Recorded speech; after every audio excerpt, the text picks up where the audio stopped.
नमस्कार दोस्तों, स्वागत है इस नए यूट्यूब चैनल जिसका नाम है SSW MPPSC एंड व्यापम। और इसमें हम जो है कंप्लीट रूप से पढ़ रहे हैं अभी व्यापम के अंतर्गत जो पटवारी है और उसके अलावा जो अन्य वैकेंसी आई है उससे संबंधित बहुत सारी चीज़ों की तैयारी इसमें कर रहा है। और हमारा जो टॉपिक चल रहा है वो चल रहा है सामान्य प्रबंधन। इसके अंतर्गत हमने प्लानिंग तक ऑलरेडी कंप्लीट कर लिया है। प्लानिंग मतलब होता है नियोजन। कहाँ तक कर लिया अभी कंप्लीट? नियोजन तक। अब अगला जो टॉपिक है वो है हमारा संगठन, जिसे हम बोलते हैं ऑर्गेनाइजेशन। ठीक है। इसके अलावा आप जो है पीडीएफ इसकी आपको कंटिन्यू मिलते रहेगी लेक्चर के साथ में। आप जो है टेलीग्राम चैनल ज्वाइन कर लीजिए SSW MPPS SSW एजुकेशन। ठीक है, SSW एजुकेशन पीडीएफ के नाम से जो टेलीग्राम की लिंक दी गई डिस्क्रिप्शन में, उससे आप प्राप्त कर सकते हैं इसकी जो लिंक है और उसको ज्वाइन कर सकते हैं। तो आप इस चैनल में नए हो तो आप सब्सक्राइब कर लीजिए और लोगों तक भी अपनी जो है अपना जो ये चैनल है इसको शेयर कीजिए, ताकि ज़्यादा से ज़्यादा लोग जो है इसका फ़ायदा उठा सके। कंप्लीट रूप से आपको जो है इसमें प्रिपरेशन देखने को मिलेगी। जो व्यापम की वैकेंसी आई पटवारी, उसके 8 सब्जेक्ट आपको यहाँ पे मिलेंगे। साथ में मैंने कंप्यूटर आपको आप देख सकते हैं, एक चैनल है हमारा पहले से सरकार स्टडी बेस्ड एजुकेशन। इसमें आपको कंप्यूटर ऑलरेडी मैंने कंप्लीट करा हूँ, पर यहाँ पे मैं क्वेश्चन कवर कराऊंगा SSW MPPSC व्यापम में। और अरविंद टिप्स के नाम से भी एक चैनल है जिसमें आपको कंप्यूटर की टिप्स, छोटी छोटी टिप्स मैं बताता हूँ समय मिलने पर। तो उसको अगर आप चाहें तो उसको भी सब्सक्राइब कर सकते हैं। ठीक है, पैसा तो बिल्कुल नहीं लगता, तो सब्सक्राइब करने में क्या जा रहा। तो हमारा टॉपिक हम शुरू करते हैं जिसका नाम है संगठन, जिसे हम बोलते हैं ऑर्गेनाइजेशन। मतलब अगर प्रबंधक प्रबंधक मतलब मैनेजर मैनेजमेंट का काम स्टार्ट करता, सबसे पहला उसका प्रथम कार्य होता है प्लानिंग करना, यानी कि नियोजन करना। उस प्लान किए गए यानी कि क्या करना है, कैसे करना है और किस प्रकार करना है, ये सारी चीज़ें डिफाइन की जाती है प्लानिंग में। पर सिर्फ डिफाइन करने से काम हो जाएगा क्या? बिल्कुल नहीं, उसके लिए व्यवस्था भी चाहिए, मतलब ऑर्गेनाइजेशन चाहिए कि भाई जो संसाधन है, मानव संसाधन या जो भी चीज़ है, वो हमारे पास में होना चाहिए। तो उसी के लिए यानी कि जो प्लानिंग की गई है उसको, अब प्लानिंग क्यों की जाती है? उद्देश्य को प्राप्त करने के लिए। उद्देश्य को प्राप्त करने में सहायता प्रदान करने का काम कौन करता है? संगठन। यानी कि संगठन के द्वारा हम जो है जो भी संसाधन रहते हैं सारी चीज़ों को ऑर्गेनाइज करते हैं और उनमें जो है दायित्वों का एक प्रकार से विभागीकरण करते हैं, उत्तरदायित्व सौंपते हैं और सारी चीज़ें करने के पश्चात जो है हम जो है एक प्रकार से लक्ष्य की प्राप्ति के लिए आगे बढ़ते हैं। तो प्लानिंग के बाद जस्ट नेक्स्ट जो काम होता है प्रबंध का, वो होता है संगठन। संगठन के बारे में विस्तार से पढ़ेंगे, साथ में इसके जो है हम क्विज भी देखेंगे। क्वेश्चन जो आंसर होते हैं मल्टीपल चॉइस क्वेश्चन, वो उनको हम यहाँ पे हल करेंगे। तो चलिए बने रहिए मेरे साथ में वीडियो के एंड तक। हम शुरू करते हैं संगठन के बारे में। उसको जानने से पहले हम जान लेते हैं विप्रो। विप्रो एक प्रकार से इंफॉर्मेशन टेक्नोलॉजी से रिलेटेड एक कंपनी है, एक कंसल्टेंसी कंपनी है, जो कि भारत की जो है विशालतम इंफॉर्मेशन टेक्नोलॉजी के संबंध में यहाँ पे ये सुविधा प्रदान करती है। 45,000 से ज़्यादा व्यक्तियों को ये मतलब अपने अंडर में रोजगार दे चुकी है और इसका टारगेट और आगे बढ़ने का है। 45,000 लोग, यानी कि हम जानते हैं कि इसमें जो है आप समझ सकते हैं एम्प्लॉय की जो है भर्ती की जा चुकी है। और भर्ती मतलब जो लोग इसमें काम कर रहे हैं उन्हीं को हम एक प्रकार से क्या बोलेंगे? संगठन। संगठन मतलब आप जब अभी प्रिपरेशन कर रहे हो तो आप किसी न किसी जॉब की प्रिपरेशन कर रहे हो। मुख्य रूप से हम जो है पटवारी की जॉब की प्रिपरेशन कर रहे हैं। तो हमको जाना कहाँ है? हमको जो है मध्य प्रदेश सरकार के जो एक प्रकार से गवर्नमेंट का एक मतलब जो संगठन है उसका एक हिस्सा बनने वाले हैं। तो संगठन में हम हिस्सा बनकर क्या करेंगे? जो संगठन का उद्देश्य है उसको आगे बढ़ाने में उसकी मदद करेंगे या संगठन के उद्देश्य को प्राप्त कराने में मदद करेंगे। उसी प्रकार विप्रो में हम देख सकते हैं इतने लोग यहाँ पे काम कर रहे हैं और जो कि इस संगठन यानी विप्रो की जो एक प्रकार से उद्देश्य है उसको प्राप्त करने में इसकी सहायता कर रहा है। तो हम सिंपल अगर बोले तो देखिए यहाँ पे जब योजनाएं तैयार कर ली जाती है तब उद्देश्यों को सुनिश्चित कर लिया जाता है। तो आगामी उद्देश्य जो होता है उसका प्राप्त करने का होता है संसाधनों को संगठित करना। अब संसाधनों को संगठित कर लोगे तो उद्देश्य ऑटोमेटिक जो है धीरे धीरे प्राप्त हम कर लेंगे। तो नियोजन प्रक्रिया में निर्धारित लक्ष्यों को पाने के लिए संगठन के कार्य को ढांचाबद्ध करना, गतिशील व्यावसायिक पर्यावरण को जो अपनाना, जटिल समस्या होती है, उद्यम की क्रियाएं इस प्रकार संगठित हो कि योजनाएं आसानी से लागू की जा सके। जैसे एक उदाहरण लेते हैं हम, अगर स्कूल का एक उदाहरण लेते हैं। स्कूल में जो है सांस्कृतिक महोत्सव होता है कि नहीं? बिल्कुल होता है। आपने भी देखे होंगे, आप कॉलेज में, स्कूलों में, सब जगह होता है। तो उसमें जो सांस्कृतिक महोत्सव होता है उसमें बहुत बड़ा एक प्रकार से बहुत बड़ा फंक्शन होता है। उसमें हम अलग अलग कैटेगरी में दायित्व सौंप देते हैं। जैसे कि संपूर्ण कार्य को हम ग्रुपों में डिवाइड कर दें। जैसे खाने का कार्यक्रम जो है एक पर्टिकुलर अलग व्यक्ति को दे दें। उसके बाद सजावट का कार्यक्रम पर्टिकुलर अलग व्यक्ति को, टिकट का अलग, और इनमें इनके कार्य को डिफाइन करने के बाद इन तीनों के ऊपर एक अधिकारी नियुक्त कर दे। तो आप बताइए मुझे, वो अधिकारी की पूरी जिम्मेदारी हो जाएगी कि इन तीनों की मॉनिटरिंग करते रहे, और इन तीनों का दायित्व हो जाएगी कि अपने अपने क्षेत्र में जो दायित्व सौंपा गया उसके लिए जिम्मेदार रहे वो। तो देखिए, जो संगठन है मतलब ऑर्गेनाइज कर दी हमने, ऑर्गेनाइज करने के बाद वो काम आसानी से हो जाएगा। अगर यही काम एक व्यक्ति अगर करता और अव्यवस्थित तरीके से करता तो क्या काम आसानी से होता? नहीं होता। तो इसलिए संगठन बहुत ज़रूरी है, संगठन बहुत ही इम्पोर्टेंट है। प्लानिंग की जाती है, प्लानिंग में जो किया गया उसको पाने के लिए संगठन जरूरी होता है। ठीक है, हम देख सकते हैं, देखिए सभी ग्रुपों में आपसी तालमेल बनाए रखने के लिए प्रभारी जिम्मेदार होगा। ठीक है, सामंजस्य स्थापित करेगा, और समन्वय मैंने समझाया था, समन्वय शुरुआत से लेकर एंड तक प्रबंध के साथ में हमेशा बनी रहती है। क्योंकि ग्रुप यानी कि समूह में काम करवाने के लिए या समूह में काम जहाँ लोग करते हैं उसके लिए प्रबंधन जरूरी होता है, और प्रबंधन जहाँ जरूरी होता है वहाँ पर क्या होगा? समन्वय जरूरी होगा। संगठन जो है निश्चित रूप से मानवीय प्रयासों में सामंजस्य स्थापित करता है, संसाधनों को जोड़ने, दोनों को एकत्रित करने और लक्ष्यों को प्राप्त करने में हमारी मदद करता है। ठीक है, चलिए यहाँ पे हम परिभाषा देख लेते हैं और अर्थ देख लेते हैं। संगठन एक ऐसी प्रक्रिया है जिसके द्वारा उपक्रम के कार्यों को परिभाषित, वर्गीकृत और उन्हें विभिन्न व्यक्तियों को सौंपकर अधिकार संबंधों को निश्चित किया जाता है। जैसे LH हेने के अनुसार अगर देखें तो किसी सामान्य उद्देश्य अथवा उद्देश्यों की प्राप्ति के लिए विशिष्ट अंगों का मैत्रीपूर्ण संयोजन। विशिष्ट अंग का मतलब होता है, उदाहरण के रूप में कोई कंपनी है तो उत्पादन विभाग अलग हो गया, विपणन विभाग अलग हो गया, विक्रय विभाग अलग हो गया, उसके अलावा फाइनेंस विभाग अलग हो गया। ये सभी विभागों में अंतर्गत अलग अलग काम कर रहे एम्प्लॉय, सभी को आपस में क्या करना? मैत्रीपूर्ण संयोजन, तालमेल बिठाकर काम करवाना और लक्ष्य की प्राप्ति कराना, उसी को यहाँ पर संगठन बोला जा रहा है। मैकफार्लेन के अनुसार अगर देखें तो एक निश्चित व्यक्ति समूह के द्वारा लक्ष्यों की प्राप्ति के लिए किए जाने वाले कार्यों को ही संगठन बोलते हैं। एक से अधिक व्यक्तियों का समूह जो किसी निश्चित उद्देश्य की प्राप्ति के लिए काम करे उसे हम बोलेंगे संगठन। आप ऐसा भी याद रख सकते हैं। लुइस एलन की अगर बात करें तो इनके माध्यम से संगठन एक ऐसी प्रक्रिया है जो कि कार्य को समझने तथा वर्गीकरण करने, अधिकार अंतरण क्या होता है वो हम आगे देखेंगे, परिभाषित करने तथा मनुष्यों को अत्यधिक कार्य कुशलता के साथ लक्ष्यों की प्राप्ति हेतु कार्य करने के लिए संबंध स्थापित करता है। ये बोला गया है लुइस एलन के द्वारा।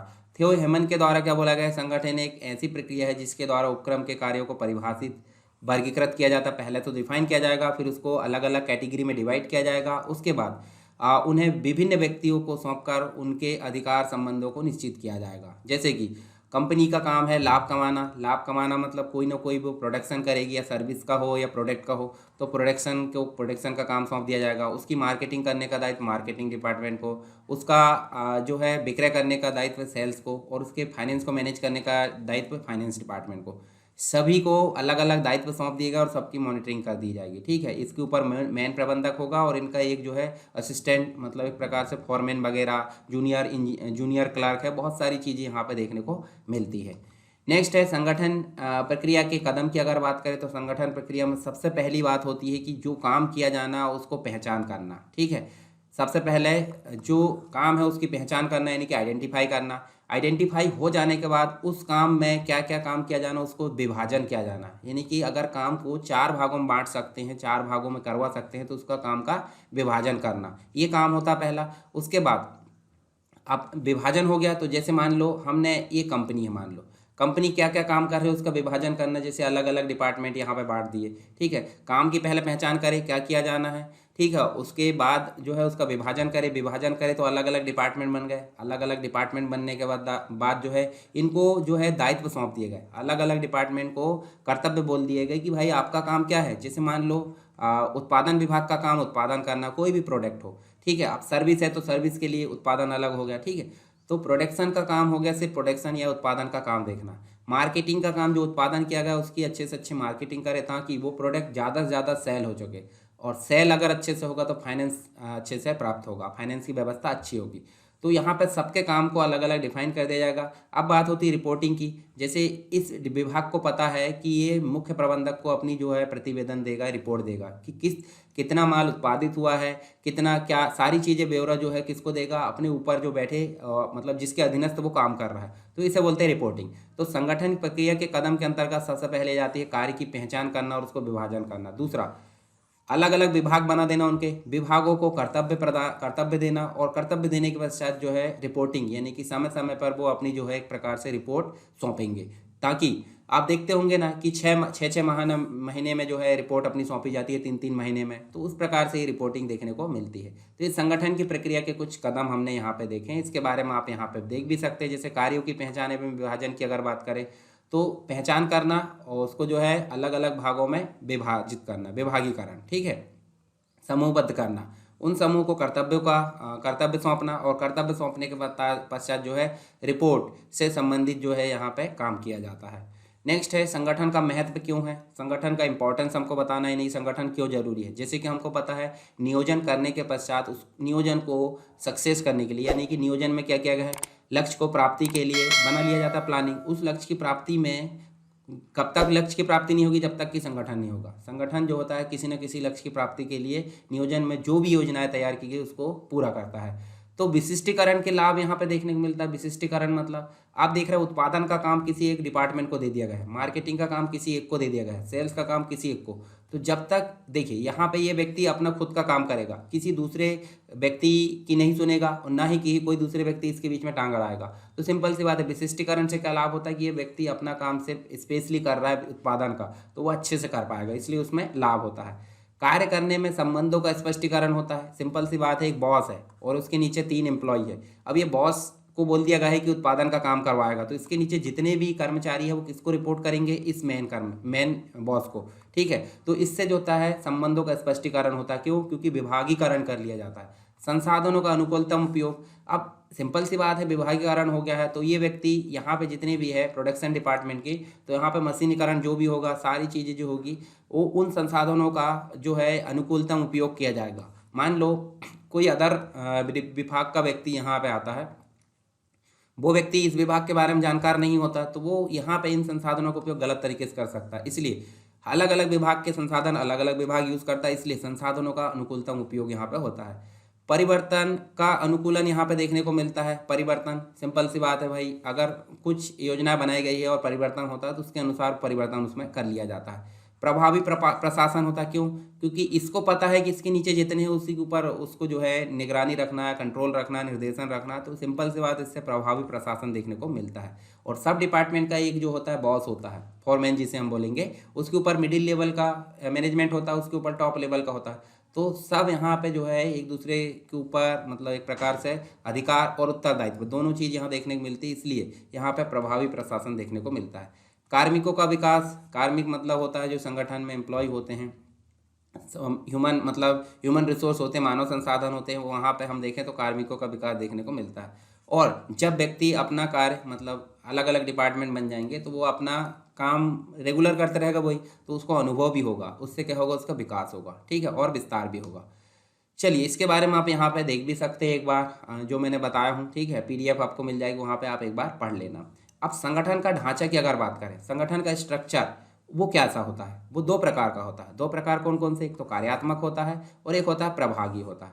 अब कार्यात्मक की अगर बात करें तो कार्यात्मक जो ढांचा होता है उसमें हम देखें एक प्रकार के कार्य को अलग कर दिया जाता है, दूसरे प्रकार के कार्य को अलग कर दिया जाता है, ठीक है। तो ये कहाँ काम आता है? छोटे स्तर में, छोटे स्तर के जो व्यावसायिक संगठन है वहाँ पे। तो जैसे प्रबंध संचालक है, उसने मानव संसाधन विभाग अलग को बांट दिया, विपणन विभाग अलग को बांट दिया, खोज और डेवलप मतलब एक प्रकार से आविष्कार जो खोज रिसर्च या सर्च और डेवलपमेंट का विभाग अलग बांट दिया, और क्रय परचेस का अलग बांट दिया। तो परचेस से रिलेटेड जितनी भी चीज़ें वो कौन मैनेज करेगा? क्रय। खोज से रिलेटेड चीज़ें ये करेगा, विपणन से रिलेटेड ये वाला करेगा, मानव संसाधन ये। तो इससे क्या होगा भाई, ये कार्यात्मक है, कार्य के अनुसार बांट दिए गए हैं। उदाहरण के रूप में जैसे हम अभी फिर कंपनी का उदाहरण लेते हैं, अगर उत्पादन का काम है तो ये काम किसका होगा? प्रोडक्शन डिपार्टमेंट का होगा, कोई दूसरा डिपार्टमेंट इसमें नहीं आएगा। तो इस प्रकार का हम बांट देते हैं, उससे बोलते हैं कार्यात्मक संगठन का ढांचा, ठीक है। पर एक और होता है, आप देखे होंगे प्रभागीय ढांचा। प्रभागीय ढांचा मतलब बहुत बड़े स्तर की संस्था की अगर बात करें, बड़े स्तर के व्यावसायिक संगठन की अगर बात करें, तो वहाँ पे प्रोडक्शन तो हो रहा है, प्रोडक्शन आप देख सकते हैं, यानी कि उत्पादन हो रहा है। तो उत्पादन एक से अधिक चीज़ों का बनाते हैं, एक से अधिक चीज़ों का उत्पादन किया जाता है। जैसे मान लीजिए किसी कंपनी में बिस्किट भी बन रही है, सेव भी बन रहा है और बहुत सारी चीज़ें बन रही है। तो बिस्किट भी अलग अलग वैरायटी की बनती कि नहीं बताइए, बिस्किट भी अलग अलग होती है, 2020, पार्ले जी, बहुत सारी बिस्किट आती है। तो सिर्फ बिस्किट बनाने का डिपार्टमेंट अलग कर दिया जाएगा, ठीक है। उसके अलावा कुछ और चीज़ें जैसे हल्दीराम कंपनी आपने देखे होंगे, हल्दीराम में भी बहुत सारे प्रोडक्ट बनते हैं, तो वहाँ भी कुछ चीज़ें मतलब जैसे सेव बनाने का काम अलग को दे दिया, गुलाब जामुन के लिए अलग दे दिया। तो एक ही वैरायटी को जिसकी अलग अलग जो है कैटेगरी, मतलब एक कैटेगरी हम देख लिए क्या, सेव या बिस्किट, बिस्किट की भी अलग अलग वैरायटी होती हैं, तो बिस्किट बनाने का दायित्व अलग हो जाएगा। तो इससे क्या होगा, उत्पादन विभाग ही अपने आप में बहुत सारे विभागों में बढ़ जाएगा। तो इसी को बोलते हैं प्रभागीय संगठन ढांचा, यानी कि बहुत बड़े विशाल संगठनों को विविध प्रकार की गतिविधियों में लिप्त देखे होंगे हमने, तो उसी को हम जो है अलग अलग छोटे छोटे भागों में बांट देते हैं। जैसे देखिए मार्केटिंग की अगर बात करें तो मार्केटिंग में भी अलग अलग भाग बांट देंगे। कैसे, कुछ मतलब इसमें छोटे विभाग बना देंगे और उसको बोल देंगे कि कुछ को बोलेंगे कि दूसरी चीज़ की मार्केटिंग करे और कुछ को बोल देंगे किसी दूसरी चीज़ की मार्केटिंग करे। इसके अलावा हम बात करें परचेस की, तो परचेस में भी अलग डिपार्टमेंट हो जाएंगे, यानी कि इनके सब कैटेगरी बना दी जाती है। तो इसे हम बोलते हैं प्रभागीय, डिविजनल, या फिर हम बोल सकते हैं एक प्रकार से संभागीय ढांचा इसे बोल सकते हैं। जैसे उदाहरण के रूप में एमपी, एमपी क्या है, एमपी 28 राज्यों में से एक राज्य है, किसके अंतर्गत, इंडिया के अंतर्गत, ये चीज़ आपको पता है, ठीक है। पर एमपी को भी मैनेज करने के लिए एमपी को 10 संभागों में बांट दिया गया है, ये चीज़ आपको पता हो गई, ठीक है। संभाग मतलब डिवीजन। तो उसी प्रकार अगर हम बात करें कार्यात्मक की, तो कार्यात्मक का मतलब होता है इंडिया के हिसाब से ले तो 28 राज्यों में बांट दिया गया है, और उन 28 राज्यों को भी और अन्य जो है संभाग में बांट दिया गया है या जिलों में बांट दिया गया है, तो वो हो जाता है हमारा प्रभागीय या डिविजनल, एक प्रकार से हम बोल सकते हैं। चलिए आगे देखते हैं, दोनों के अंतर्गत अंतर देख लीजिए। रचना की अगर बात करें, रचना कार्यों के आधार पर होती है और यहाँ रचना उत्पादन रेखा के आधार पर होती है। बड़े संगठन है तो हर एक चीज़ की कैटेगरी के अनुसार उनका उत्पादन डिवाइड कर दिया जाएगा। विशिष्टीकरण की अगर बात करें तो कार्य का विशिष्टीकरण होता है, और यहाँ पे उत्पाद का विशिष्टीकरण, यानी कि जो प्रोडक्ट होता है, अलग अलग प्रोडक्ट के लिए अलग अलग एक प्रकार से डिपार्टमेंट बना दिए जाएंगे। उत्तरदायित्व की अगर बात करें, किसी भी विभाग पर उत्तरदायित्व निर्धारित करना कठिन होता है, और यहाँ पर उत्पादन के निष्पादन के लिए उत्तरदायित्व निर्धारित करना सुगम होता है। प्रबंध के विकास की अगर बात करें, कठिन होता है और यहाँ पर सरल होता है। लागत, कार्य की पुनरावृत्ति ना होने के कारण ये मितव्ययी होता है, यानी कि किसी एक पर्टिकुलर चीज़ के लिए एक डिपार्टमेंट, परंतु यहाँ पे हर एक सब डिपार्टमेंट बनाए जाते हैं, तो इसलिए इसमें जो है लागत अधिक आएगी। सामंजस्य की अगर बात करें तो बहु उत्पादों कंपनियों के लिए कठिन है, परंतु ये सुगम होता है। बहुत सारी कंपनियां जो है एक से अधिक उत्पाद बनाती है, तो उसके लिए जो होता है प्रभागीय सरल होता है और कार्यात्मक कठिन होता है। तो दोनों के मध्य अंतर आप समझ गए होंगे।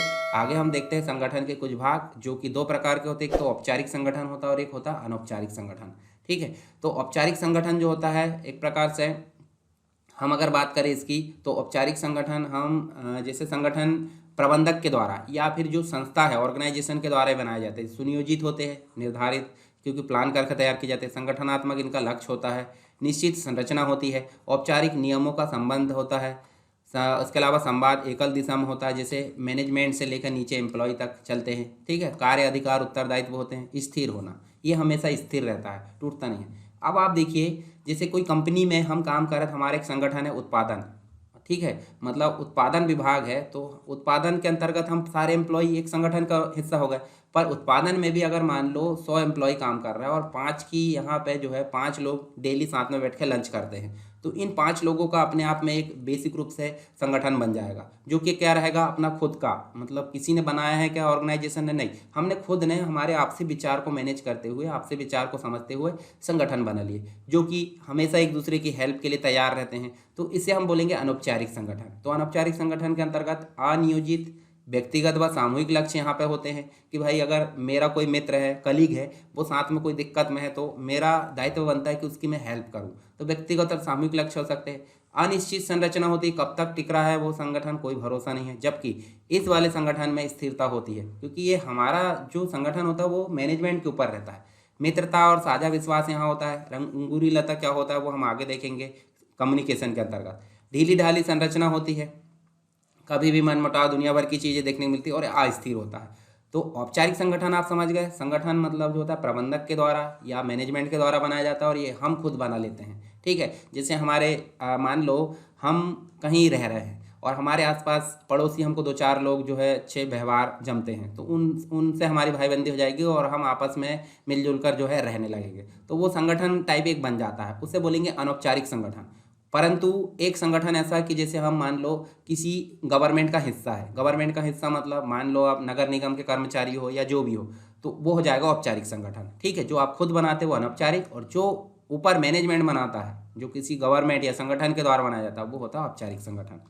चलिए यहाँ पे दोनों के अंतर्गत हम जो है थोड़ा थोड़ा डिफरेंस देख लेते हैं। अंतर, अर्थ क्या होता है? अधिकार संबंधों का ढांचा प्रबंध तैयार करता है। देखिए मैंने बताया ना, मैनेजमेंट तैयार करता है। और यहाँ पे सामाजिक संबंध तंत्र जो है कर्मचारी का अंतः क्रिया से प्रारंभ होता है। उद्गम जो होता है कंपनी के नियम नीतियों के परिणाम स्वरूप ये प्रारंभ होता है, और यहाँ पे सामाजिक अंतः क्रिया के परिणाम स्वरूप ये प्रारंभ होता है। अधिकार की अगर बात करें तो प्रबंध में स्तर की क्षमता अनुसार दृष्टिगोचर होते हैं, दिखाई देते हैं, और व्यक्तिगत गुणों के अनुसार ये दृष्टिगोचर होते हैं। क्योंकि अनौपचारिक है, यह नियमों द्वारा निर्देशित होता है और ये इसकी गतिविधियों का कोई पैटर्न नहीं होता, क्योंकि हम क्या है नियम कोई फॉलो करते हैं कि व्यवहार जमा तो भाईबंदी जम गई, नहीं तो भाईबंदी खत्म। उसके बाद है संप्रेषण श्रृंखला सोपानबद्ध चलता है, क्रम अनुसार ऊपर से लेकर नीचे तक जो है क्रम अनुसार चलता है, जबकि यहाँ पे कोई भी दिशा नहीं होती है, इस प्रकार का कोई भी स्ट्रक्चर नहीं होता। दृढ़ या निश्चित होती है इसकी प्रकृति, इसका परिवर्तनशील होता है। आज हमारा कोई संगठन में है, अनौपचारिक हम व्यवहार बनाए हैं, आज है कल मनमुटाव हो गया, वो बाहर चला गया, तो इस प्रकार से चीज़ें देखने को मिलती है। प्रबंधक ही इसमें नेता होता है, और इसमें प्रबंधक भी नेता हो सकता है और नहीं भी हो सकता, दोनों चीज़ हो सकती है।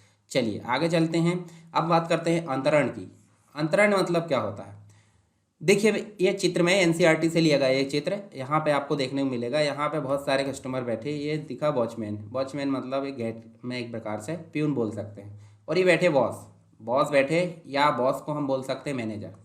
मैनेजर ने बोला है कि जितनी भी फाइल होगी डिपार्टमेंट की, उन सभी में साइन मेरी होनी चाहिए, मतलब मैं ही हस्ताक्षर करूँगा। तो आप यहाँ ध्यान से देखिए, इतना सारा ढगास लग चुका है, इतना सारा अंबार लग चुका है फाइल का, तो ये व्यक्ति वैसे कंफ्यूज है साइन कर करके कि क्या करे इतना सारा काम।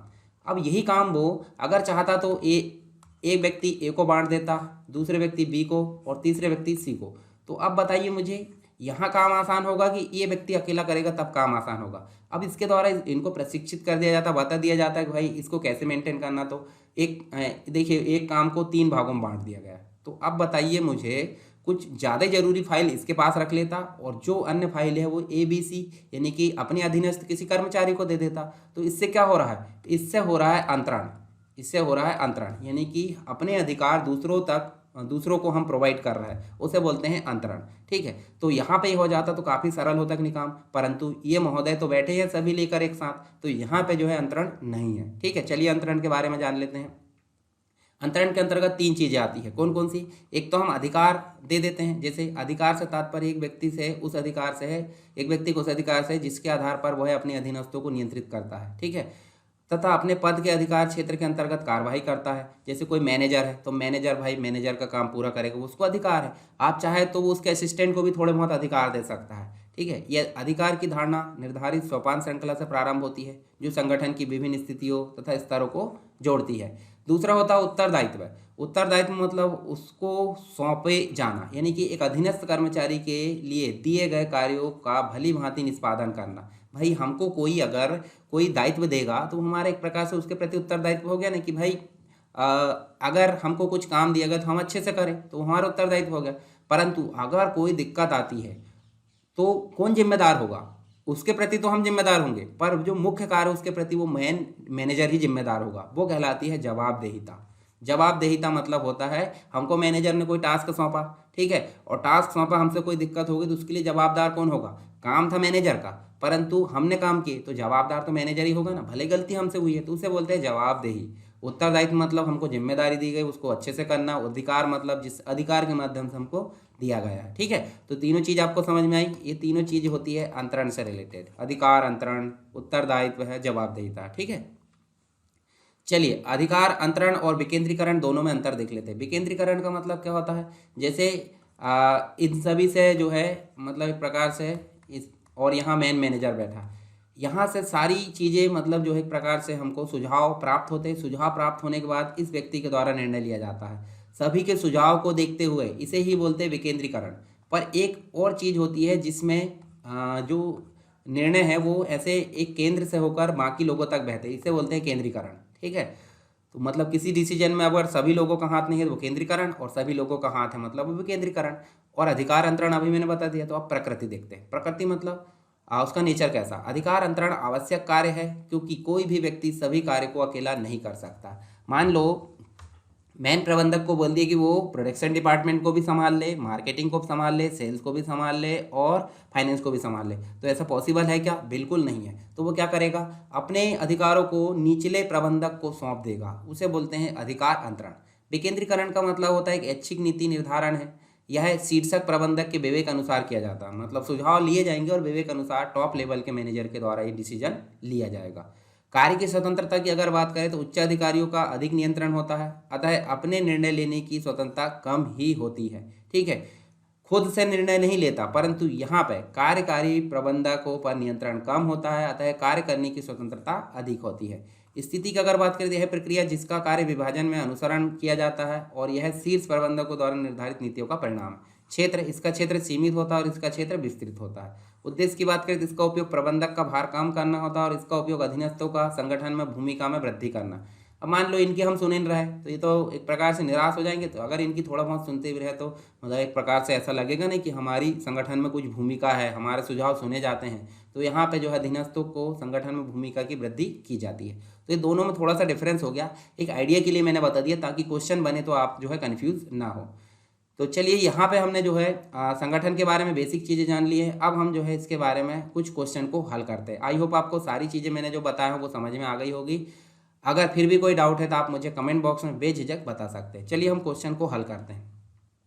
तो संगठन में हमारा पहला जो क्वेश्चन है यह है निर्धारित करना कि कार्यों को कैसे समूहबद्ध करना है। प्रबंधन के किस कार्य का एक भाग आता है? बताइए यहाँ पे किसका भाग आता है। तो अभी हमने संगठन पढ़े तो इस हिसाब से हमारा बी नंबर का राइट आंसर, यानी कि ये समूहबद्ध करना, कैसे करना, ये सब काम किसके अंतर्गत आते हैं? संगठन। यानी कि जो प्रबंध है उसका सेकंड नंबर का जो टास्क है, सेकंड नंबर का जो काम है उसे बोलते हैं संगठन, जिसके अंतर्गत उद्देश्यों को प्राप्त किया जाता है। मतलब नियोजन में जो भी तैयार किया जाएगा योजना में उसको पूरा करने का काम संगठन का होता है। संगठन मतलब दो या दो से अधिक व्यक्ति जब आपस में किसी निश्चित उद्देश्य की प्राप्ति के लिए काम करे उसे बोलते हैं संगठन। अब एक से अधिक व्यक्ति है समूह, समूह मतलब संगठन हो सकता है। और संगठन किसके अंतर्गत आएगा? प्रबंध के अंतर्गत। चलिए, संगठन के सामान्य प्रशासन व नीति निर्धारण में निम्न में से शामिल नहीं है। अब बताइए यहाँ पे वित्तीय बजट बनाना, कार्यों का वर्गीकरण करना, सेवा आलेख रखना, जनसंपर्क व संप्रेषण। इसमें से राइट आंसर क्या होगा हमारा? राइट आंसर हमारा होगा बी। और बी में प्रोफेसर हैने के अनुसार देखिए बी में क्या है? कार्यों का वर्गीकरण व विश्लेषण करना। यहाँ पे जो है हम देख सकते हैं संगठन के सामान्य प्रशासन व नीति निर्धारण में शामिल नहीं है। तो हम देख सकते हैं किसी निश्चित उद्देश्य की प्राप्ति के लिए उत्पादन के साधन को सर्वोत्तम ढंग से समायोजित करने के लिए जो है उसको संगठन कहा जाता है। यानी कि निश्चित उद्देश्य की प्राप्ति के लिए जो सर्वोत्तम ढंग है उसको समायोजित करना संसाधन के माध्यम से, उसे बोलते हैं संगठन। संगठन के सामान्य प्रशासन व नीति निर्धारण में मुख्यतः वित्तीय बजट बनाना, सेवा आलेख रखना, जनसंपर्क, संप्रेषण, ये सभी शामिल है। जबकि यहाँ पे हम देखें तो कार्य का वर्गीकरण और विश्लेषण यहाँ पे शामिल नहीं है। नेक्स्ट है आयोजन में निम्नलिखित में से किस संसाधन का जो है संगठन शामिल है? आयोजन में निम्नलिखित में से किस संसाधन का संगठन शामिल है?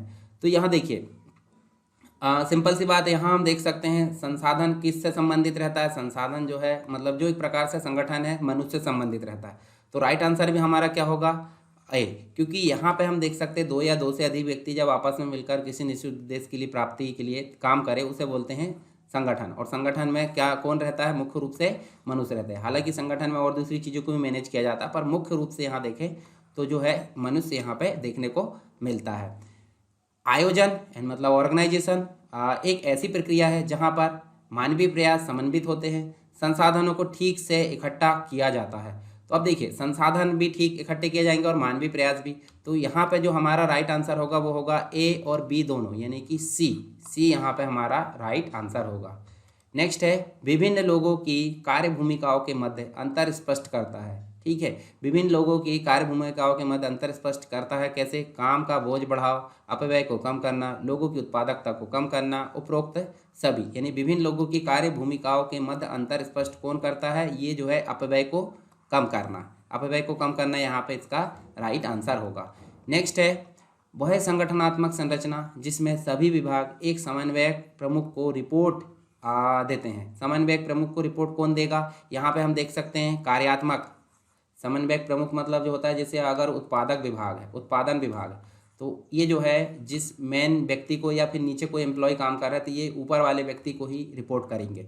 ये होता है कार्यात्मक संरचना। एक और होती है प्रभागीय। प्रभागीय मतलब बड़े संगठन में उपयोग की जाती है, जहाँ पे बहुत सारी चीज़ों को उत्पादन किया जाता है, एक चीज़ का नहीं, और हर एक चीज़ को कैटेगरी के अनुसार अलग अलग कर दिया जाता है, उनके विभाग बना दिया जाता है, उसी को बोलते हैं प्रभागीय संरचना। और ये होते हैं मुख्य मोटे मोटे तौर पर एक विभाग बना देना। ठीक है। नेक्स्ट है निम्नलिखित में से कौन सा संगठनात्मक ढांचा किफ़ायती है? तो यहाँ पे किफ़ायती कौन सा है?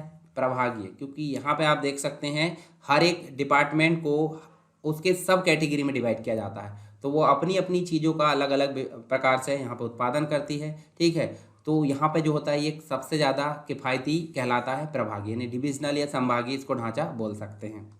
नेक्स्ट है किस संगठन संरचना में अलग अलग व्यावसायिक इकाइयाँ अथवा विभाग शामिल होते हैं? अलग अलग व्यावसायिक इकाइयाँ और विभाग किस में शामिल होते हैं? तो ये होते हैं, इसमें भी शामिल होते हैं, कार्यात्मक में भी अलग अलग विभाग और अलग अलग इकाइयाँ, और प्रभागी में भी होते हैं। ठीक है, सेपरेटली पूछा जाता है कि बड़ा संगठन कौन है जिसमें सब कैटेगरी डिवाइड होती है, तो प्रभागी हो जाता है। पर यहाँ पे पूछा गया है किस संगठन संरचना में अलग अलग व्यावसायिक इकाइयाँ अथवा विभाग शामिल होते हैं, तो कार्यात्मक में भी होता है और प्रभागी में भी, यानी कि राइट आंसर क्या होगा? सी होगा। नेक्स्ट है संगठन में प्राधिकार बहता है, बताइए। प्राधिकार मतलब जो अधिकार है वो ऊपर से नीचे बहेगा या नीचे से ऊपर बहता है, ये बताइए मुझे। ठीक है, तो यहाँ पे जो है राइट आंसर ए होगा, क्योंकि ऊपर से नीचे ही बहता है। ठीक है, जब भी कोई अधिकार है ऊपर से नीचे की ओर आता है। ठीक है, उत्तरदायित्व जिम्मेदारी जो है मतलब एक प्रकार से ऊपर बहता है। ठीक, जैसे अपने अधीनस्थ, जैसे ये अधीनस्थ व्यक्ति है तो इसके प्रति जवाबदेह रहेगा, इसके प्रति रहेगा। आयोजन जिसे हम ऑर्गेनाइजेशन बोलते हैं, खालिस्तान की एक प्रक्रिया है। खालिस्तान की एक प्रक्रिया यानी कि गतिविधियों का निर्धारण है क्या? गतिविधियों का समूह है क्या? कर्मचारियों के बीच औपचारिक संबंधों का निर्माण, या उपरोक्त सभी? तो यहाँ पर राइट आंसर उपरोक्त सभी है, क्योंकि गतिविधियों का निर्धारण भी इसमें होता है। गतिविधियों का समूह यानी कि एक से अधिक गतिविधि, कर्मचारियों के बीच औपचारिक संबंधों का निर्माण होता है। तो तीनों यहाँ पे सही, यानी कि डी नंबर का हमारा राइट आंसर है। निम्नलिखित में से कौन सी आयोजन की विशेषता नहीं है? तो देखिए कार्य विभाजन है, समन्वयक है, सामान्य उद्देश्य है और पूर्ण केंद्रीकरण। तो इसका राइट आंसर क्या होगा हमारा? पूर्ण केंद्रीकरण यहाँ पे इसकी विशेषता नहीं है। जबकि कार्य विभाजन होता है संगठन में, समन्वय होता है, सामान्य उद्देश्य होता है उनका, तो ये तीनों चीज़ है, पर डी यहाँ पे राइट आंसर नहीं है। इसका मतलब नहीं पूछा गया था, वही हमारा राइट आंसर यहाँ पे है। खालिस्तान नियोजन के बाद प्रबंधन का अगला कार्य है। तो नियोजन मतलब प्लानिंग, प्लानिंग के बाद ऑर्गेनाइजेशन, ऑर्गेनाइजेशन को बोलते हैं आयोजन। ठीक है, नियुक्ति को बोलते हैं स्टाफिंग, निर्देशन को बोलते हैं डायरेक्शन, नियंत्रित करना को बोलते हैं कंट्रोलिंग। तो आयोजन यहाँ पर राइट आंसर, यानी कि सी नंबर का हमारा राइट आंसर होगा। नेक्स्ट है आयोजन में खालिस्तान के निर्धारण की प्रक्रिया शामिल है। तो देखिए क्या गतिविधियाँ आयोजित की जानी है, गतिविधियों को कैसे समूहीकृत किया जाना है, अधिकार और जिम्मेदारी के प्रतिनिधिमंडल। तो इन तीनों की अगर बात करें, तीनों यहाँ पर शामिल है, ए बी सी। तो यहाँ पे डी हमारा राइट आंसर होगा। क्या गतिविधियाँ आयोजित की जानी, ये भी शामिल है। गतिविधियों का कैसे समूहीकृत या ग्रुपिंग कैसे करना, वो भी शामिल है। अधिकार और जिम्मेदारी के प्रतिनिधिमंडल, ये भी शामिल है। ठीक है, प्राधिकार के प्रत्यायोजन का क्या अर्थ है? तो बताइए मुझे। प्राधिकार के प्रत्यायोजन मतलब डेलीगेशन जिसे हम बोलते हैं। तो सामान बेचना है क्या? निचले स्तर पर नियंत्रण। प्राधिकार हस्तांतरण ऊपर से नीचे की ओर। तो बताइए मुझे इनमें से कौन सा आंसर होगा? तो यहाँ पर राइट आंसर हमारा जो होता है प्राधिकार मतलब जो अधिकार है वो ऊपर से नीचे की ओर यहाँ पे चलते हैं। ठीक है, तो प्राधिकार जो होते हैं हस्तांतरण ऊपर से नीचे की ओर होते हैं, तो उसे ही हम बोलते हैं प्राधिकार के प्रत्यायोजन। ठीक है, नेक्स्ट है खालिस्तान संगठन का आधार है। अब बताइए संगठन का आधार क्या है? कार्य विभाजन है क्या, विशेषता, व्यक्तियों की बहुलता या विकेंद्रीकरण? संगठन का आधार क्या है? संगठन का आधार कार्य का विभाजन है। कार्य का विभाजन कर देंगे तो कार्य अच्छे से हो जाता है। जैसे कोई भी जिम्मेदारी दे दो, जैसे कॉलेज की अगर बात करें तो लाइब्रेरी डिपार्टमेंट है, लाइब्रेरी के लिए अलग हमने विभाग बना दिए, अकाउंटेंट के लिए अलग विभाग बना दिए। ठीक है, इसके अलावा जो एडमिशन प्रोसीजर संभालेगा उसके लिए अलग, एग्जाम फॉर्म के लिए अलग। तो ये कार्य का विभाजन संगठन का आधार है। अगर ये नहीं रहेगा तो कार्य आसानी से नहीं होगा। निम्नलिखित में से कौन सा आयोजन प्रक्रिया में शामिल नहीं है? आयोजन मतलब संगठन प्रक्रिया में शामिल नहीं है। विभाग है, काम का विभाजन है, कर्तव्यों का असाइनमेंट देना ये भी है, पर केंद्रीकरण यहाँ पे नहीं है। तो राइट आंसर हमारा यहाँ हो जाएगा डी। डी यहाँ पे राइट आंसर है। नेक्स्ट है, इसके द्वारा की जाने वाली प्रमुख गतिविधियों या कार्यों के आधार पर उद्यम का विभाजन खालिस्तान के रूप में जाना जाता है। ठीक है, तो ये यहाँ देखिए कार्यात्मक, देखिए इसके द्वारा की जाने वाली प्रमुख गतिविधियों या कार्यों के आधार पर उद्यम का विभाजन खालिस्तान के आधार पर बांटा जाता है। कार्यात्मक संगठन संरचना, प्रभागीय, लाइन संगठन, रेखा और कर्मचारी संगठन। तो यहाँ पे प्रभागीय हमने देखे थे ना, डिविजनल, डिविजनल के आधार पर, यानी कि बड़ा जो संगठन है वो अपने उत्पादन विभाग को भी अलग छोटे छोटे भागों में बांट देता है, ताकि अलग अलग डिपार्टमेंट अलग अलग चीज़ों को उत्पादन कर सके। तो ये किसके अंतर्गत देखे थे? प्रभागीय यानी कि डिविजनल या संभागीय के अंतर्गत देखे थे। प्रभागीय संगठन संरचना के अंतर्गत विभागीकरण निम्न किन आधारों पर किया जाता है? तो यहाँ देखिए समारोह, लागत, प्राधिकरण, तो उत्पाद के आधार पर किया जाता है। उत्पाद मतलब प्रोडक्ट के आधार पर, प्रोडक्ट के आधार पर यहाँ पे विभाजन किया जाता है या विभागीकरण किया जाता है। बी नंबर का राइट आंसर है। कार्यात्मक और प्रभागीय संगठन संरचना खालिस्तान की श्रेणी में आती है। कार्यात्मक और प्रभागीय संगठन संरचना खालिस्तान की श्रेणी में आती है, मतलब या तो वो औपचारिक होती है या तो अनौपचारिक या दोनों। तो दोनों नहीं होगी, तो कौन सी होगी? ये होगी औपचारिक। औपचारिक संगठन संरचना के अंतर्गत ये देखने को मिलती है, जिसमें कार्यात्मक और प्रभागीय संगठन हमको देखने को मिलता है। संभागीय संगठन मतलब जिसे हम बोलते हैं प्रभागीय, इसे क्या बोलते हैं? प्रभागीय संगठन। वहाँ अनुकूल होता है जहाँ पर विभिन्न प्रकार के उत्पाद लाइनें हो, व्यवसाय का आकार बड़ा हो, जहाँ एक ही विनिर्माण तकनीक की आवश्यकता हो। तो यहाँ इनमें से कौन सा आंसर होगा? तो इनमें से देखिए हम देख सकते हैं, बड़ी मात्रा में उत्पादन होता हो, ठीक है, बड़ी उत्पाद मात्रा की लाइन हो और उसके बाद व्यवसाय का आकार काफ़ी बड़ा हो। तो दोनों ही चीज़ ए और बी होना चाहिए, यानी कि डी नंबर का राइट आंसर ए और बी, जबकि ये वाला आंसर नहीं होगा। संगठन स्पष्ट रूप से जिम्मेदारी और अधिकार को निर्दिष्ट करता है और इसमें विभिन्न गतिविधियों के बीच व्यवस्थित समन्वय मौजूद होता है। तो देखिए संगठन स्पष्ट रूप से जिम्मेदारी और अधिकारों को निर्दिष्ट करता है और इसमें विभिन्न गतिविधियों के बीच समन्वित जो व्यवस्थित समन्वय मौजूद होता है। तो एक प्रकार से औपचारिक होता है। अव्यवस्थित अगर रहेगा तो अनौपचारिक कहलाएगा, और व्यवस्थित है मैनेजमेंट के द्वारा तैयार किया जाए तो वो तो होगा व्यवस्थित, यानी कि एक औपचारिक संगठन कहलाएगा।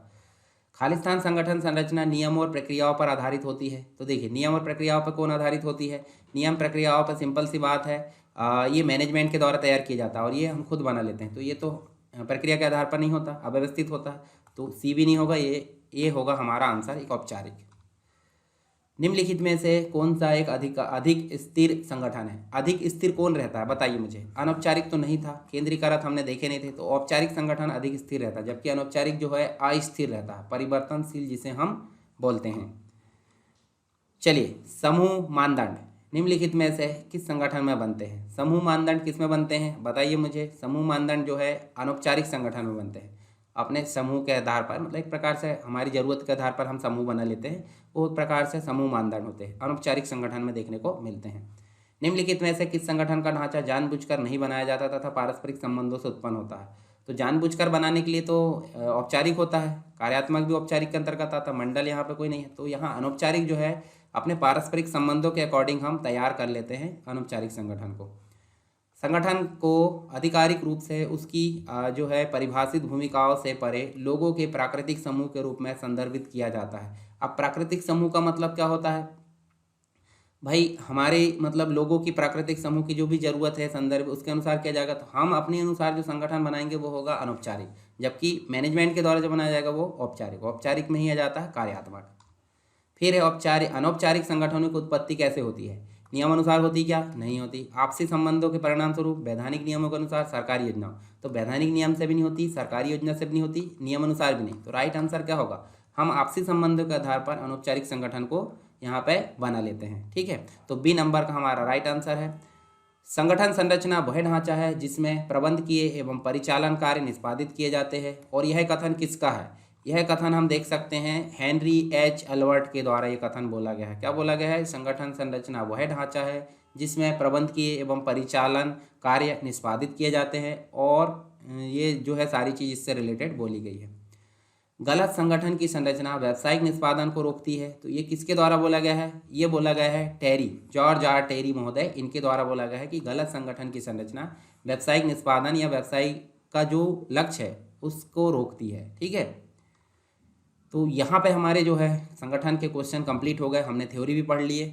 आई होप आपको सारी चीज़ें क्लियर हो गई होगी। फिर भी अगर कोई डाउट है तो आप मुझे कमेंट बॉक्स में बता सकते हैं। इसके अलावा आप चैनल को अगर सब्सक्राइब नहीं किया चैनल को सब्सक्राइब करिए। SSW MPPSC व्यापम, आगे इसमें बहुत सारी चीज़ें देखने को मिलेगी आपको कंटिन्यू, इससे जुड़े रहिए। इसके अलावा आप टेलीग्राम चैनल भी ज्वाइन कर लीजिए, इसमें काफ़ी इंपॉर्टेंट चीज़ें PDF वगैरह आपको मिल जाती है। ठीक है, कोई भी डाउट है, कोई भी क्वेश्चन है, आप मुझे कमेंट बॉक्स में बताइए, मैं उसको ज़रूर सॉल्व करूँगा। तो इस प्रकार से हमारा जो है संगठन टॉपिक कंप्लीट हो गया। इसके बाद जो है अब चलेगी नियुक्तिकरण, यानी कि जिसे हम बोलते हैं स्टाफिंग। तो चलिए मिलते हैं हम नेक्स्ट टॉपिक के साथ में, तब तक के लिए जय हिंद।